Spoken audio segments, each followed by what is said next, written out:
Hola a todos, bienvenidos a otra sesión más de nuestro curso sobre metafísica y ontología aquí en el Pensamiento en Llamas.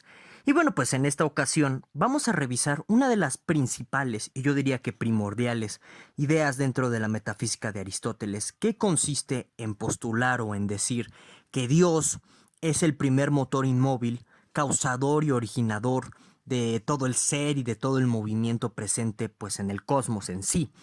Iremos viendo en qué consiste esta idea del primer motor inmóvil a partir de explicar y adentrarnos en los elementos primordiales de la metafísica aristotélica que están presentes en esto que se conoce como la teoría del hilemorfismo aristotélico.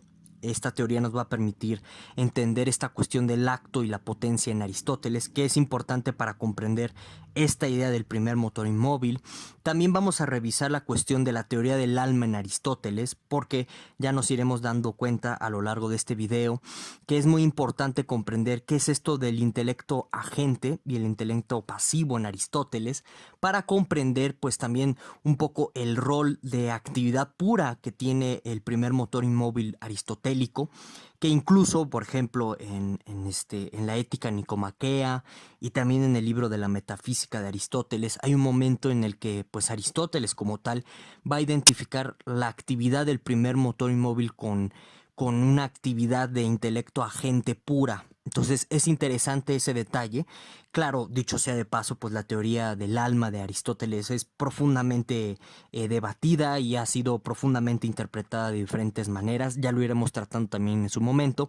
Y claro, pues para comprender también a cabalidad la cuestión del primer motor inmóvil en Aristóteles, nos tendremos que adentrar a la teoría de las cuatro causas aristotélicas, ¿sí? Ya lo iremos viendo también en su momento todo eso. Bueno. Como siempre suelo hacer, es importante tomar el contexto histórico de los filósofos y de cualquier pensador a la hora en que nosotros nos adentremos en una lectura y en una interpretación de las ideas, pues de estos mismos filósofos y pensadores. Sobre el contexto de Aristóteles yo ya hablé mucho del mismo en el curso de epistemología, cuando yo dediqué pues la sesión sobre la epistemología aristotélica. Entonces aquí nada más voy a retomar algunos elementos importantes que hay que tomar en cuenta para que así podamos avanzar en la exposición que nos atañe en este momento, ¿de acuerdo? Bueno, entonces, no perdamos de vista que el contexto de Aristóteles es muy ajetreado, es muy agitado. Grecia, o bueno, esto que conocemos como Antigua Grecia, está saliendo de la guerra del Peloponeso, y entonces hay una profunda desunión entre las ciudades-estado polis griegas, y entonces en este panorama y en este horizonte surgen los bárbaros macedónicos, así considerados por los antiguos helenos, que bueno, pues comienzan con una expansión territorial bárbara y con una conquista primero diplomática, mediante pues todo el reinado de este gobernante conocido como Filipo el Tuerto, padre de Alejandro Magno, que él sí va a llevar una expansión territorial bárbara y bestial. Y bueno, pues va a ser en este contexto en el que Aristóteles va a vivir, va a crecer y va a morir. Y bueno, no perdamos de vista tres detalles importantes de este contexto de Aristóteles. El primero es que, bueno, en su calidad de estudiante privilegiado y predilecto de Platón, pues bueno, se le veía como un como un heredero del puesto de director dentro de la Academia de Platón. Platón no lo designa a él, designa a su sobrino. Entonces ahí viene como un primer momento de choque a nivel personal entre Aristóteles y Platón.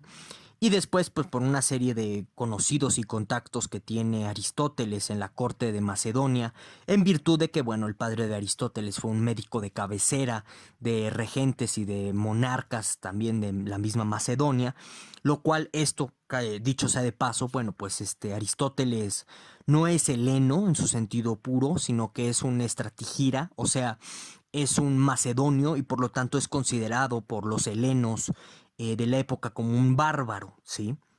O como un extranjero dentro de la propia cultura helénica. Y es por eso que algunos biógrafos e historiadores de Aristóteles han llegado a decir que es por eso que pues Platón no le hereda el puesto de director de la academia. Entonces hay este distanciamiento, como les menciono, entre Aristóteles y Platón. Y Aristóteles, aprovechándose de las amistades que hizo su padre en la corte de Macedonia, bueno, pues este va a ir a educar y a enseñar a los herederos de la monarquía macedónica, de cuyos herederos ahí estaba presente pues el mismo Alejandro Magno, ¿no? Esto es un mito de que no, que fue el mismo rey de Macedonia quien trajo a Alejandro Magno. No, en realidad, perdón, fue el mismo rey de Macedonia quien trajo a Aristóteles, ¿no? A educar a Alejandro Magno. No, eso es un mito.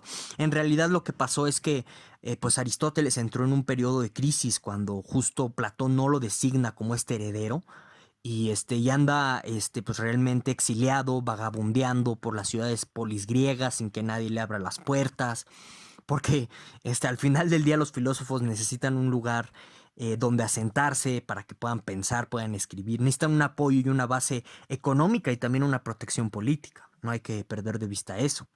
Y entonces, bueno, pues es en ese contexto en donde cae a la corte de Macedonia, le enseña a Alejandro Magno, y no perdamos de vista, como yo ya lo expliqué en ese video mencionado en el que yo hablé del contexto de Aristóteles en el curso de epistemología, no perdamos de vista que Alejandro Magno es el primer globalista de la historia del pensamiento occidental y de la historia occidental en general.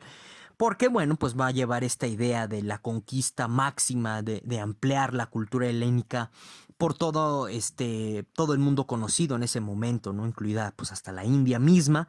Y bueno, en ese contexto, pues no perdamos de vista que Persia o el imperio persa es el principal enemigo, no de los estados griegos polis, sino de Macedonia, ¿sí?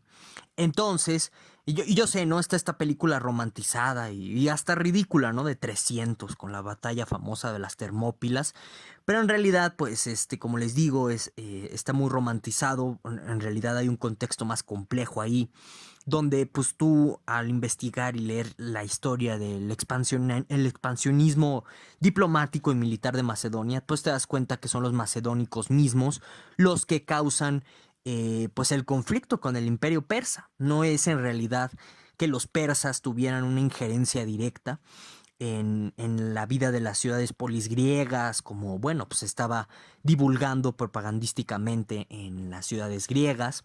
Y eso es un elemento importante a tomar en cuenta siempre que nos adentramos a la lectura de Aristóteles, porque vamos a encontrar en los textos, sobre todo los de la política, los de la poética, los de ética, pues que ahí comienza a gestarse la idea del extranjero. Entonces, Aristóteles en realidad es el que le va a dar forma, le va a dar contenido a nuestra idea contemporánea de extranjero, y que es una idea que sirve muy bien a los fines colonizadores de Alejandro Magno, porque el ideal recogiendo diversos testimonios de historiadores de la época, el ideal de Alejandro Magno es llevar cultura a los salvajes, que si ustedes se dan cuenta, esto es un discurso muy popularizado y que ha permeado bastante la historia de Occidente, tanto en la colonización de América como, no sé, ahorita, ¿no? Estados Unidos, no, yo soy el país de la democracia, hay que llevar democracia a los países terribles, ¿no? De Latinoamérica o del Medio Oriente, entonces ahí envían el ejército. Claramente, pues ese discurso es una fachada, persiguen otros intereses.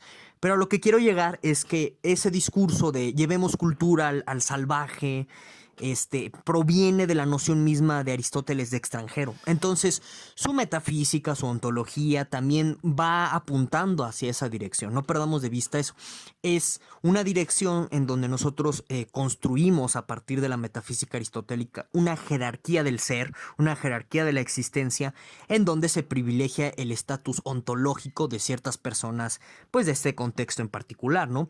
Por ejemplo, de los hombres hombres blancos, no esclavos, la mayoría oligarcas, ¿no? Que tenían uso de esto que se conoce como logos griego, ¿no? O sea, la razón, el lenguaje, la escritura, para que dentro, bueno, pues de esta cosmovisión aristotélica, ontologizada, se privilegiara una aristocracia logocéntrica, ¿no? Y entonces en este sentido vemos cómo se van construyendo estas jerarquías del ser, que es importante tomar eso en cuenta porque como les digo, va a permear muchísimo en el discurso sobre la teoría del alma aristotélica. Ya la iremos viendo en su debido momento, ¿no? Bueno, entonces estos son elementos contextuales importantes que les digo que hay que tener a la mano a la hora en que nosotros nos vamos a abordar a la teoría de la metafísica y la ontología aristotélica, ¿de acuerdo? Bueno, entonces comencemos con la teoría heliomorfística de Aristóteles. ¿Qué es esto de la teoría heliomorfística? Bueno, esta teoría, no perdamos también de vista el contexto ideológico, filosófico que está aquí, ¿no? Permeando. Como yo ya les dije en otras sesiones, uno de los problemas principales de la filosofía griega, y si no es que de todo Occidente, en términos de filosofía, es tratar de darle una solución al problema de la persistencia a través del cambio. Les recuerdo, así a grandes palabras, en qué consiste este problema. Consiste en explicar cómo es que, bueno, pues a través de la multiplicidad de cambios que nosotros vemos en la vida a través del tiempo, ¿no? Como por ejemplo el ser humano, pues se ve en el espejo y dentro a lo mejor de un mes, dos, tres, puedes ir notando diferentes cambios en tu rostro, en tu cuerpo. Si ves fotos de tu infancia, de tu adolescencia, bueno, pues te darás cuenta que hay cambios notables y considerables en ti, y entonces la pregunta ahí es qué permanece de ti a través de todos esos cambios, ¿no? Esa es una manera muy esquemática de comprender el problema de la persistencia a través del cambio, que como yo ya les dije, permea en nuestra cultura occidental a tal grado de que la filosofía va a buscar constantemente preguntas universales necesarias, es decir, preguntas que resistan al problema de la persistencia a través del tiempo, es decir, respuestas que no sean contingentes, en pocas palabras, ¿de acuerdo?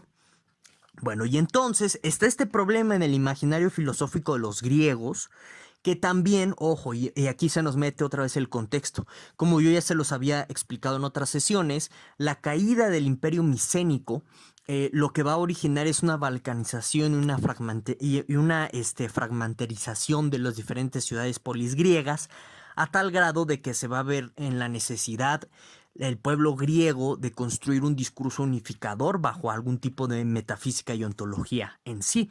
Y es una manera en que nosotros podemos comprender, por ejemplo, esta cuestión que está presente en los presocráticos con respecto al milagro griego, ¿no? Esta transición o esta volcadura de una racionalidad mitológica que explica la creación del mundo a partir de los dioses a una racionalidad, pues vamos a llamarla así, materialista, que busca el origen de la materia y el origen del cosmos a partir de arjés o de principios materiales, ¿no? Entonces ahí tienes a Tales con el agüita, Enoch en Empédocles con los 4 elementos, etcétera, ¿no?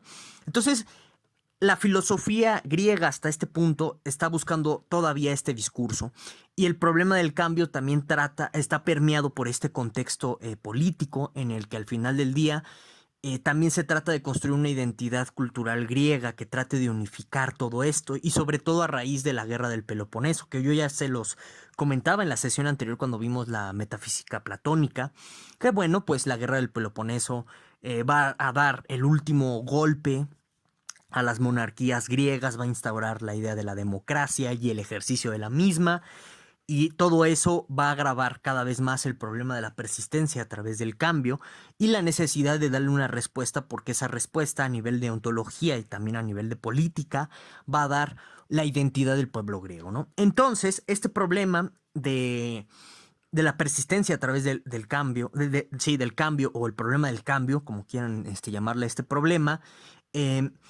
pues Platón lo soluciona con el mundo de las ideas, esto ya lo vimos, pero justo por el problema que tiene en la teoría platónica de las ideas, que ya lo vimos en la sesión anterior, englobada o enmarcada en esto que se conoce como el argumento del tercer hombre, pues bueno, recordemos que es una objeción que plantea Aristóteles, en donde les recuerdo grosso modo en qué consiste el problema del tercer hombre. Si tú dices que lo que le da esencia a un conjunto de manzanas es la idea de la manzana, como haría Platón, el problema es que para que también esa idea de manzana se vincule con el otro conjuntito de manzanas, en concreto las manzanas contingentes, tú necesitas una tercera idea, ¿no? Y así tú te vas en una regresión infinita de tal suerte que la idea nunca termina siendo idea a nivel de esencia, y entonces la teoría platónica está mal, ¿no? Tiene un error ahí, a nivel teórico. Entonces, a raíz de esto, Aristóteles diseña la teoría helemorfista. ¿Qué es el helemorfismo aristotélico? Bueno, en primera instancia, Aristóteles va a rechazar o va a negar la existencia de un dualismo cósmico, un dualismo material en el que tú digas, mira, por un lado está el mundo sensible y por un lado está el mundo de las ideas. tal que el mundo de las ideas da la esencia, el mundo sensible, ¿no? El cual pues nosotros percibimos cotidianamente. Aristóteles rechaza esto de Platón y dice, ¿sabes qué? Solamente existe una realidad y esta realidad es material, es sensible, ¿de acuerdo? Y entonces, el ilemorfismo aristotélico lo que nos dice es que las cosas de la realidad básicamente están compuestas de materia y forma. Entonces, lo que sucede es que la forma en Aristóteles se va a identificar con la esencia y esta es una manera de responder al problema del cambio a través del tiempo, ¿no? Que va a configurar esto que se conoce como la teoría de acto-potencia. Ahorita vamos para allá. Pero es muy importante comprender esto del ilemorfismo. Entonces, la realidad única para Aristóteles, esta que tenemos aquí presente, está conformada de forma y materia, de tal suerte que es la forma la que le da esta esencia a las cosas de nuestra realidad. Y bueno, ahorita lo vamos a checar con la teoría del alma de Aristóteles. La mente, o bueno, nuestras capacidades cognitivas, van a abstraer de los objetos sensibles estas formas, ¿de acuerdo? Y entonces, en este sentido, si se dan cuenta, en Aristóteles existe lo que se denomina en filosofía un realismo material muy fuerte. ¿Por qué? Porque Aristóteles va a terminar por decir que la esencia de las cosas están en la misma realidad. Algo bastante fuerte, ¿no? Y totalmente contrario a lo que vendría a decir Platón, ¿no? Que pues no, estaban todas las esencias o todas las ideas en un mundo completamente separado de este que tenemos aquí presente. Bueno, entonces esa es la premisa básica del lemorfismo aristotélico, ¿no? Que la realidad está compuesta de materia y forma, y la forma, al ser esencia de nuestro mundo que nos rodea, trata de dar respuesta al problema de la persistencia a través del tiempo, o del cambio, o del problema del cambio, así en términos genéricos, diciendo, ¿sabes qué? Por ejemplo, ¿no? Regresemos al ejemplo de ti, viéndote en el espejo, viendo fotos de ti, de cómo vas cambiando a través del tiempo. Tú sigues siendo el mismo porque tu esencia, digamos, por ejemplo, desde que eras bebé hasta que seas viejo, dirá Aristóteles, se va a ir actualizando conforme vayan pasando los diferentes periodos de tu vida. Y así es como, pues, puedes observar una multiplicidad de cambios, pero hay algo hay algo de ti que siempre va a permanecer, que es esta forma, ¿sí? Que en Aristóteles, esta forma esencial la va a identificar pues, con el nous. Y ahorita vamos a ese tema, otra vez cuando veamos la teoría del alma de Aristóteles, ¿no?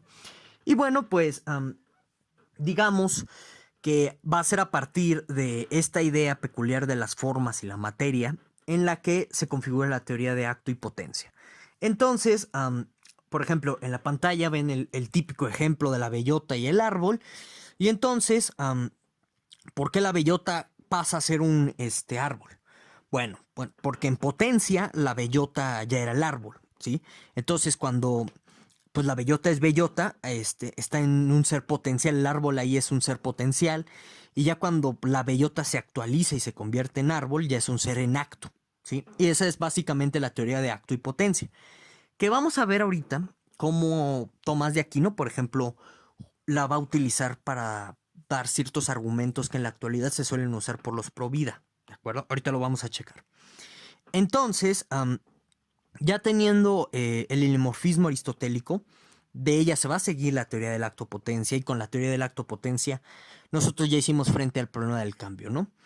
Y claro, por ejemplo, aquí en la pantalla ven la cuestión del no ser absoluto, que tiene que ver justo con la forma o la esencia de las cosas. Por ejemplo, el Partenón tiene un no ser absoluto en el sentido en el que jamás será un árbol, ¿no? Entonces, vean cómo el ilemorfismo aristotélico, esta idea de la forma, ¿no? Que está en conjunción con la materia en nuestra realidad según Aristóteles, va a determinar en qué cosas sí se pueden transformar pues lo que nos rodea y en qué cosas no. Entonces, la forma o el ser o la esencia del ser humano en potencia es ya todo lo que está determinado a ser, por así decirlo, y no otra cosa, ¿de acuerdo? Aunque suene esto como si fuera una tautología, así sucede. Entonces, digamos, el ser potencial humano jamás se puede transformar en un koala o en una motocicleta, o según Aristóteles, este tipo de cosas, porque en la forma o la esencia del ser humano no incluye esos seres potenciales, ¿de acuerdo? Bueno, y entonces si hay alguna duda con respecto a la teoría hielemorfista de Aristóteles, házmela saber aquí abajo en los comentarios. Y bueno, rápidamente vamos a checar esto del argumento pro vida, ¿no? Que está presente en Tomás de Aquino. Como yo ya lo he dicho muchísimas veces en muchos cursos, en muchos audios filosóficos, Tomás de Aquino en realidad trae una cruzada brutal contra Averroes, porque Averroes se atrevió a decir que tú puedes adorar a Dios fuera de las iglesias, dado que Averroes es un panteísta, ¿no? Entonces sale Tomás de Aquino, vas parado en los hombros de Aristóteles, parado en esta teoría hielemorfista, ¿sí? Para decirle a Averroes que está en un error. Primordialmente, ese es el punto de ataque de la Suma Teológica. Pero en realidad hay muchos argumentos peculiares en la Suma Teológica que van a ir configurando el credo cristiano hasta nuestros días. Y como yo ya se los he advertido, ¿no? Cuidado con esos canales de filosofía que andan por ahí en YouTube, que en realidad son caballos de Troya. Te hablan muy bien de Tomás de Aquino, pero en realidad te están metiendo propaganda filosófica sobre Tomás de Aquino. Cuidado. Cuidado porque Tomás de Aquino es el soporte argumental de los pro vida. ¿Sí? Cuidado. Entonces, aquí yo les pongo un ejemplo que en donde Tomás de Aquino va a utilizar en concreto en el capítulo, bueno, ahí está presente, es el 88 de la Suma Teológica y se titula Razones para probar que el alma humana procede del semen, ¿no? Esto, si se dan cuenta, no sería como un argumento tradicional de un pro vida. Por lo regular el pro vida se va a la cuestión fetal. Aquí es más fuerte este argumento, ¿sí? Porque va a ir a la cuestión seminal. Y que bueno, pues aquí ustedes pueden ir observando todas las consecuencias que hay para la cuestión de la masturbación, para la cuestión de la erotización, etcétera, ¿no? Sobre, pues, lo que va a concluir Tomás de Aquino basado en la teoría hielemorfista aristotélica. Y entonces les pongo el argumento 10, ¿no? A favor de esta tesis, ¿no? De la cual se está tratando el capítulo. Se los leo brevemente. Lo que se configura con algo recibe de ello tal configuración. ¿Sí? La cera, por ejemplo, al configurarse con el sello, recibe tal forma por la impresión de aquel. Estas dos líneas de Tomás de Aquino es un plagio así descarado a la metafísica aristotélica, tal cual. Porque en la metafísica aristotélica, la forma se ve como esto, como una especie también de sello o de molde que le va dando forma. Por eso se llama forma, ¿verdad? A la materia circundante, ¿de acuerdo? Continuemos. Más consta que el cuerpo humano, como el de cualquier animal, configurase a su propia alma, pues las disposiciones orgánicas son tales cuales convienen a las operaciones que el alma ha de realizar mediante los órganos, ¿sí? O sea, quiere decir que el alma funciona como este molde para la materia humana, ¿ok? Luego el cuerpo se forma por la acción del alma, esto que les acabo de decir. Y luego ya cita Aristóteles, chequen, por eso dice Aristóteles, ¿no? En el Tratado 2 sobre el alma, ahí disculpen ese arroba, pues es una cuestión del texto virtual del cual saco esta cita. Por eso dice Aristóteles, ¿no? En el libro segundo sobre el alma, que esta es la causa eficiente del cuerpo. Ajá. Y esto no fuera así si el alma no estuviese en el semen, porque el cuerpo se constituye por la virtud seminal. Ojo con ese término, la virtud seminal, porque en el medievo el semen era algo demoníaco, pero sin embargo se reconocía que de aquí provenía la vida humana. Entonces, la parte virtuosa del semen, ojo, está hablando de eso Tomás de Aquino. Luego, el alma humana está en el semen humano, tomando su origen de la porción de semen. Fíjense. Entonces, según Tomás de Aquino, ¿no? Parado de los hombros de Aristóteles, está diciendo que el semen es un ser humano en potencial. ¿Sí? Que ya cuando llega todo el proceso de la fecundación se convierte en un ser humano actual, o sea, ya en una persona de carne y hueso. Y entonces, por eso les decía, de aquí vienen pues toda la cuestión tabúica con respecto a la masturbación masculina y todo lo que implica eso, todo ese control de la sexualidad, ¿no? Presente en la Edad Media, a partir de esta teoría hielemorfista aristotélica, vean, ¿no? Y entonces en este sentido, pues te encuentras una base teórica de los Provida en el sentido de pensar que las células fetales son en potencia seres humanos. Y detrás está todo este edificio arquitectónico tomista. Ojo con eso, ¿sí? Por eso analicen bien todas las implicaciones que tienen los filósofos, ¿sí? A nivel de los discursos. Mucho cuidado con eso. Bueno, y entonces esto se los dejo para que lo analicen, lo chequen, lo piensen y bueno, y demás. Ahora, ciertamente esta teoría helimorfista aristotélica, ¿no? Que está enmarcada y deviene en esto que se conoce como la teoría de acto y potencia, pues en realidad es profundamente falsa. Digo, y esto hay que decirlo, ¿no? La metafísica aristotélica está mal a nivel de explicación científica y ahorita vamos a ver que también a nivel de conceptualización, ahorita lo checamos, ¿sí? Y entonces vamos a notar nosotros que durante, pues, el Renacimiento, ¿sí?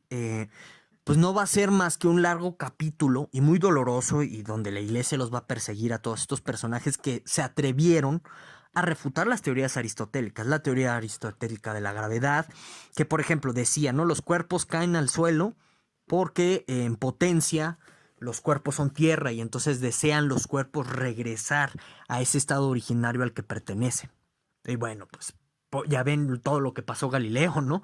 Por decir algo así como, pues existe la gravedad, existen cráteres en la luna, etcétera, ¿no? Bueno, y también, pues, la biología de la modernidad que proviene del Renacimiento va a entrar en colisión directa con algo que se conoce como la teoría de la generación espontánea. Que, por ejemplo, y esto, fíjense, por eso el lenguaje a veces es muy, muy chistoso. La filosofía llega a cargar de muchos prejuicios al lenguaje y configura de una manera muy interesante en nuestra visión del mundo. Miren, no sé si han escuchado estas expresiones de no, ¿sabes qué? A la carne ya se pudrió. ¿Y por qué? Porque a la carne le están saliendo gusanos. Este tipo de expresiones que dan a entender como que los gusanos se generan a partir de la carne, ¿no? Y todo esto, como les digo, tiene una profunda y honda raíz filosófica en nuestras concepciones básicas del mundo, porque, bueno, pues dentro de la Edad Media estaba esta teoría de la generación espontánea aristotélica que te explicaba que, ¿sabes qué? Es que la carne muerta en potencia, pues o sea, es un cadáver y entonces por eso genera más suciedad y organismos que dentro de la Edad Media se consideraban inmundos, ¿no? Gusanos, moscas, etcétera. Esa es como una forma de verlo. Otros medievales decían, no, es que como la carne es vida, por eso engendra vida, ¿no? En potencia es vida y se actualiza en vida y por eso salen los gusanos. Esa es la forma más fina de verlo. Pero bueno, pues no sé si ustedes en la preparatoria hicieron este experimento, que me parece que ay, se me va el nombre, es de un renacentista que se llamaba Fondi, ahí me corrigen, porque yo no hablo con guiones, entonces ahí me corrigen si me estoy equivocando. Pero bueno, este experimento es muy sencillo, consiste en poner dos trozos de carne, uno lo tapas, otro no lo tapas, y entonces según la teoría de la generación espontánea que parte del acto potencia aristotélico, lo que debería pasar es que a la carne tapada le salgan gusanos. Y bueno, pues no, resulta que dejas la carne durante un par de días y te das cuenta que solo a la carne destapada le salen gusanos o empieza como a echarse a perder la carne, etcétera. Empiezas tú a notar este tipo de crecimientos de estos microorganismos. Y entonces, ¿qué comprueba esto? Pues que la teoría de la generación espontánea está mal, por lo tanto, la teoría acto-potencia de Aristóteles también. Lo que sucede es que, bueno, pues a la carne tapada no llegan insectos, no llegan gérmenes, no llegan microorganismos a través del viento que contaminen a la carne a partir de lo cual salgan los gusanos, salgan todos estos tipos de signos de descomposición por microorganismos. ¿De acuerdo? Y entonces, para la biología contemporánea, pues la teoría helimorfística aristotélica está mal. De hecho, la biología contemporánea a través de su teoría celular y a través de su teoría microscópica y demás, nos comprueba que en realidad en la naturaleza nada se genera de forma espontánea, sino que hay un constante influjo e intercambio de microorganismos, de otros seres vivos, hay ciclos, etcétera. También la física nos comprueba que la teoría esta de que los cuerpos pesados caen porque quieren regresar a la Tierra, porque en potencia son tierra, etcétera. Bueno, pues también está mal porque tenemos nuestra concepción contemporánea de la gravedad, incluso la gravedad newtoniana pues es más explicativa que eso. Y entonces, a nivel de ciencia, pues bueno, la ciencia nos comprueba que la metafísica aristotélica, en este sentido lemorfística de acto-potencia, está mal, ¿de acuerdo? Y también el arte de vanguardia nos comprueba que la teoría aristotélica de acto-potencia está mal. ¿Por qué? Porque a nivel de conceptualización, lo que nos viene diciendo Aristóteles es esto que les explicaba con el ejemplo del Partenón de hace unos minutos, ¿no? Lo que es y no puede ser de otra forma. El problema es que a nivel de conceptos, a nivel de abstracción y a nivel de imaginación, el arte de vanguardia, cuando tenía sentido, dicho sea de paso, no, ahorita ya, o sea, esto que se conoce como arte de la posmodernidad ya es hacer cosas por hacer, ya no hay una intención, ya no hay una idea, pero en su sentido original, por ejemplo, chequen el discurso o bueno, el manifiesto del surrealismo de Bertrand, la idea es demostrar cómo no existe determinación en las cosas, como en el sentido aristotélico del término. Y entonces, por ejemplo, en esta famosa obra de Duchamp, ¿no? De La Fuente, bueno, lo que quiere demostrar Duchamp es que un urinal no, o sea, no tiene por qué ser siempre un urinal, puede ser otra cosa. Algo que iría en contra de la teoría lemorfística aristotélica actopotencia. Porque de nuevo, ¿no? O sea, algo que es una manzana nunca podrá ser un caballo, por ejemplo, ¿no? Entonces el arte de vanguardia lo que te trata de decir es, a nivel de imaginación, a nivel de arte, a nivel de conceptos, sí, una manzana puede ser un caballo, ¿no? Porque lo puedes hacer una escultura en ese sentido. Por eso el arte de vanguardia era transgresor. Como les digo, ahorita ya no es nada, pero en su momento sí era muy poderoso en ese sentido. Y entonces, el arte de vanguardia nos muestra eso, también que la teoría lemorfística aristotélica, acto y potencia, está mal, ¿de acuerdo? Bueno, continuemos. Ahora vayamos a la parte primordial de la metafísica aristotélica, que es la teoría del alma, para ya irnos abondando en una comprensión mejor de esto que se conoce como el primer motor aristotélico. En la teoría del alma, Aristóteles distingue entre lo que se conoce como intelecto agente e intelecto paciente. Pero no solamente eso, también Aristóteles distingue un reino o una jerarquía del intelecto o del ser inteligente, ¿de acuerdo? Que ahí es donde se mete toda esta jerarquía ontológica con la función política que les mencionaba pues minutos antes, ¿sí? Por ejemplo, pone niveles en el sentido de, primero van las plantas que tienen un intelecto sensible, luego van los animales que tienen un intelecto sensible más otra cosa, y ya después vienen los seres humanos y no en término general, ¿no? O sea, es muy enfático en la cuestión del hombre, dando esta categorización de esclavos, mujeres, niños, muy similares, o los pone Aristóteles al mismo nivel ontológico de los animales y las plantas, y ahí viene toda esta jerarquización ontológica a nivel político de la que les hablaba, de tal suerte que solamente los hombres tienen racionalidad, y dentro de esta racionalidad es donde encontramos el intelecto agente aristotélico. Entonces, ¿qué es esto del intelecto agente y el intelecto paciente? Bueno, pues no es más que una manera de explicar las diferentes capacidades receptoras y conceptualizadoras que tiene el entendimiento para elaborar conocimientos, muy a la Kant, si ustedes se pueden hacer esa analogía de pronto. El intelecto paciente en Aristóteles recibe los datos sensoriales del mundo exterior, mientras que el intelecto agente lo que hace es convertir ese material ya en conceptos, ya en ideas, ya en abstracciones, etc. Entonces el intelecto agente es mediante el cual el hombre conoce el ser, el hombre llega a esta forma aristotélica, porque el intelecto agente en Aristóteles tiene un rol de abstracción sobre la realidad circundante. Y entonces, el intelecto agente va a ser actividad pura, ¿sí? No va a ser una cosa en el sentido en el que potencialmente pueda ser agente. No sé si me doy a entender con esta idea. O sea, el intelecto agente, al final del día, al ser actividad pura, siempre es acto puro. Ujú. Nunca está en potencia en Aristóteles. Y aquí viene un tema de debate interpretativo tan viejo como los mismos textos de Aristóteles. Porque de pronto en la teoría del alma, o bueno, en su tratado acerca del alma, Aristóteles dice que el intelecto agente no es necesariamente orgánico, no es necesariamente algo que esté dentro como de nuestras cabezas, que el intelecto agente es algo que está más allá, que puede ser incorpóreo. Y tiene sentido que diga que es incorpóreo porque es acto puro. Si fuera incorpóreo el intelecto agente, habría la necesidad de actualizarse para que comenzara a hacer actividad. ¿Sí me explico? Porque si ustedes se dan cuenta, por ejemplo, la bellota, ¿no? El ejemplo de la bellota y el árbol. Para que la bellota sea un árbol o se transforme en un árbol, bueno, tiene que contener dentro de su corporeidad como bellota la forma del árbol. Entonces, si el intelecto agente fuera un cuerpo o tuviera corporeidad, vamos a usar ese término, estaría contenido.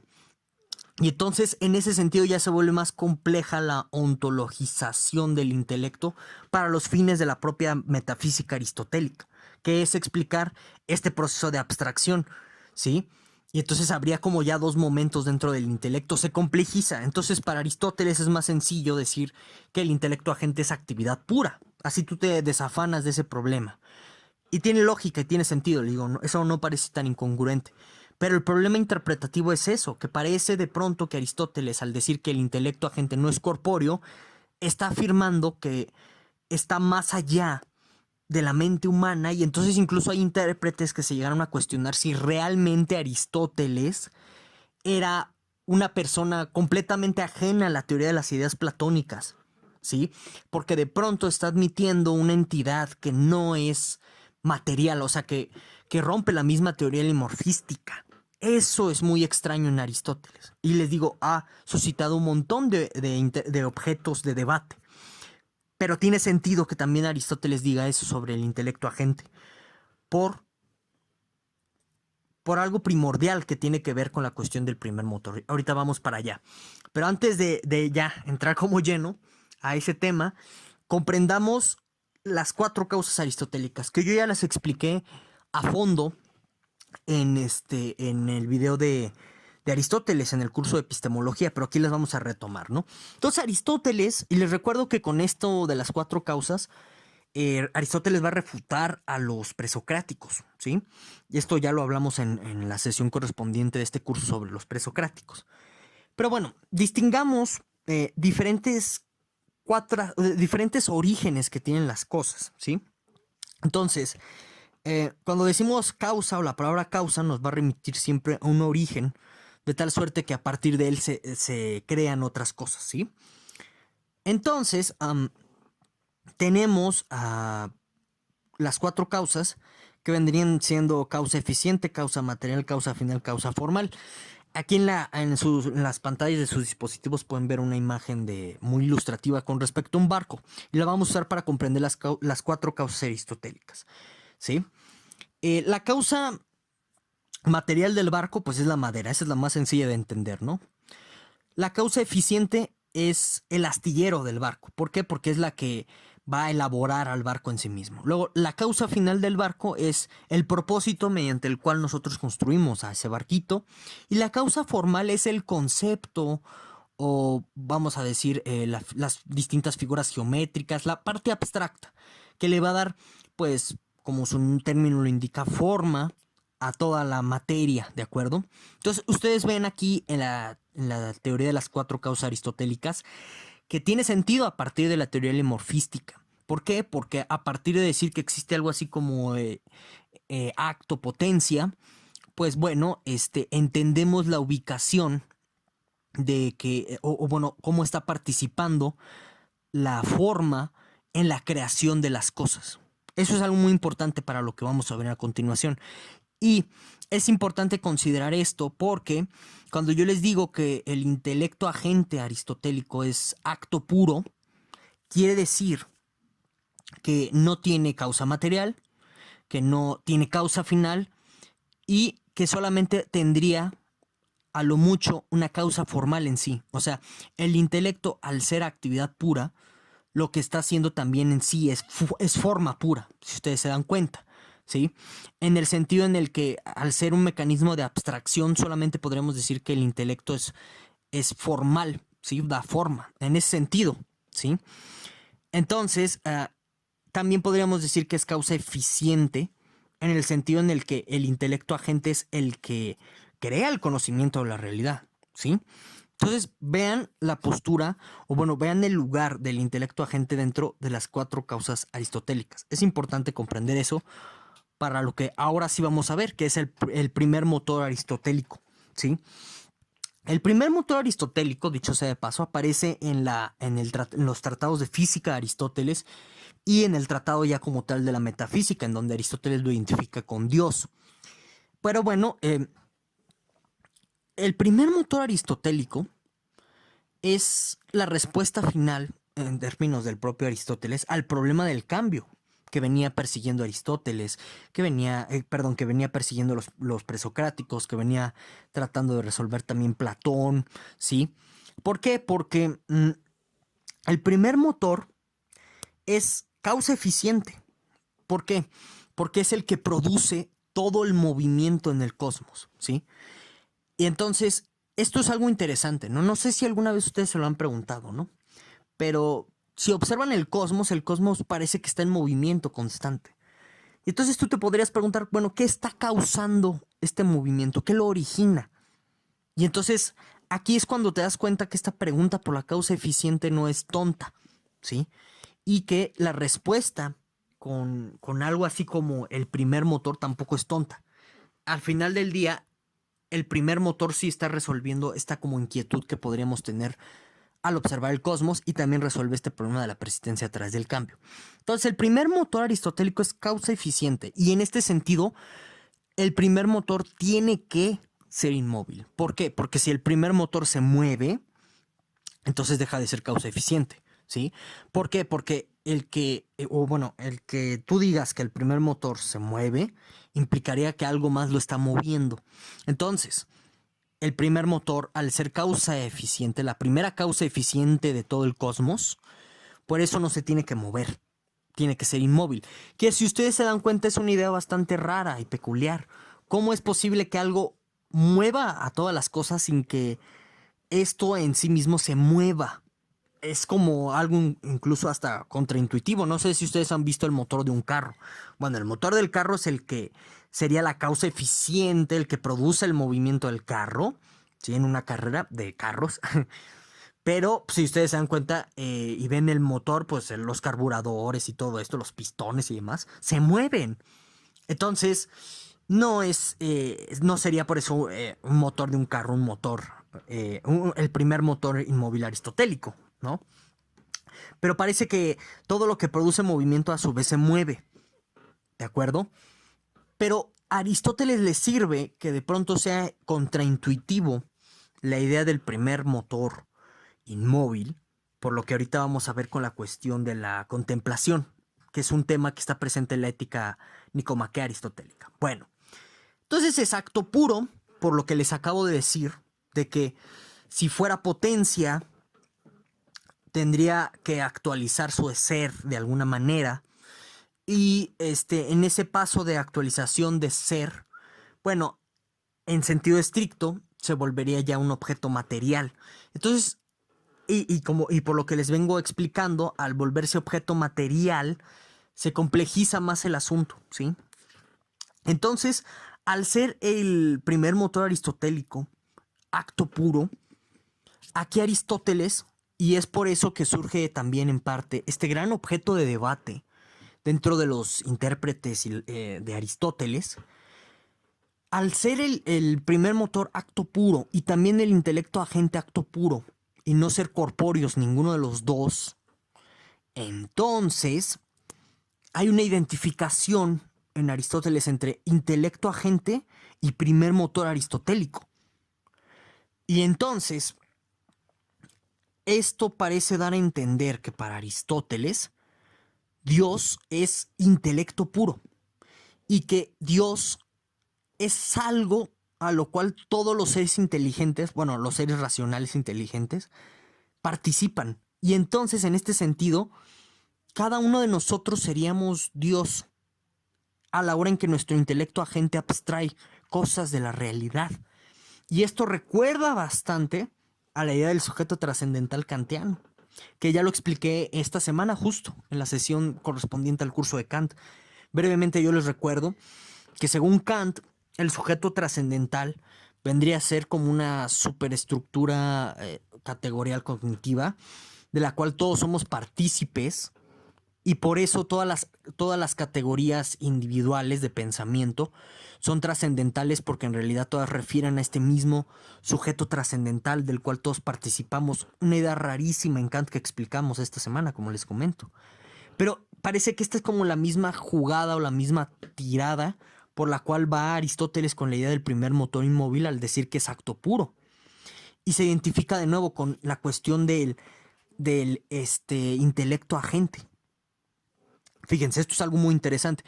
Y ya por último, otra característica del primer motor aristotélico es que es autocontemplativo. O sea, la contemplación, la idea de la contemplación aparece en la ética nicomaquea como la felicidad más pura o la felicidad más perfecta, el de la vida contemplativa, porque ahí también Aristóteles parece identificar esa actividad pura con la actividad de los dioses. Según Aristóteles, los dioses nada más viven en la contemplación. Y entonces, en la medida en que uno se acerca a ese modo de vida, vamos a tener la felicidad perfecta, que es la felicidad verdadera. Si dan cuenta, ahí está otra vez la identificación que de nuevo a varios intérpretes, sobre todo a Plotino, lo vamos a checar en la próxima sesión, le hicieron sospechar a que Aristóteles parece identificar nuestro intelecto con Dios. Muy interesante. Y claro, a todo esto le llama Aristóteles Dios porque es el primer motor, es perfecto. Entonces aquí también podemos observar un monismo filosófico en torno a Dios, ¿sí? Y tenemos aquí el primer monoteísmo en sentido estricto del judio-cristianismo, que si ustedes se dan cuenta se parece un poco al demiurgo del universo, pero el demiurgo sí es, a diferencia del primer motor aristotélico, el demiurgo no es al final del día más que mitología dentro de la propia teoría platónica de las ideas. Aquí es algo teórico. Es muy interesante, es una teorización de Dios, que esto va a servir mucho para las futuras discusiones teológicas en el campo de la metafísica judio-cristiana, que las iremos checando pues a lo largo de otras sesiones de este curso. Muy interesante. Me gustaría que se quedaran con eso, con esta identificación peculiar que hace Aristóteles entre intelecto agente y primer motor inmóvil, por lo tanto con Dios. ¿Sí? Quédense con eso, reflexiónenlo y díganme en los comentarios pues qué piensan. Y ya por último, para cerrar esta sesión, como siempre, les dejo en pantalla dos recomendaciones bibliográficas. El primero es de Aristóteles de Jaeger. Jaeger es fabuloso, es un helenista impresionante, súper recomendado. Y el otro, pues, la otra recomendación literaria es este libro de Düring de Aristóteles, que es maravilloso para comprender la cuestión de la metafísica. Y bueno, pues sin más, espero que este video les haya sido de utilidad. Muchísimas gracias por ver y nos vemos hasta la próxima.